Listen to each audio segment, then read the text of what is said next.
ભરૂચ જિલ્લાના વાલિયા તાલુકાના બે અલગ અલગ ગામની સીમમાં દીપડો હોવાની વન વિભાગ મારણ સાથે પિંજરા મૂક્યા હતા। વાલિયા તાલુકામાં શેરડીની ખેતી મોટા પાયે કરવામાં આવે છે, જેને પગલે શિકાર સહેલાઈથી મળી જતા હોવાથી દીપડાઓએ તાલુકા શેરડીના ખેતરોને પોતાના આશ્રય સ્થાન બનાવ્યું છે। ત્યારે વાલિયા તાલુકાના દીપડાઓની સંખ્યામાં વધારો થયો છે।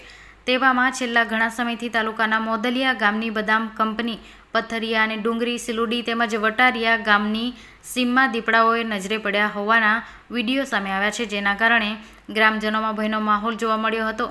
ગત તારીખ 26મીના રોજ મોદલિયા ગામના બદામ કંપની પાસેથી કદાવર દીપડો પાંજરે પુરાયો હતો, જ્યારે પથરિયા ગામની સીમમાં દીપડો દેખાતા વાલિયા વન વિભાગના આરએફઓ મહિપાલસિંહ ગોહિલને કરતા આરએફઓના માર્ગદર્શન હેઠળ તેઓની ટીમને મારણ સાથે ગામ પાસે પાંજરા ગોઠવ્યા હતા, જે પાંજરામાં શિકાર માટે આવેલા 2 વર્ષના નર દીપડો પાંજરે પુરાયો હતો।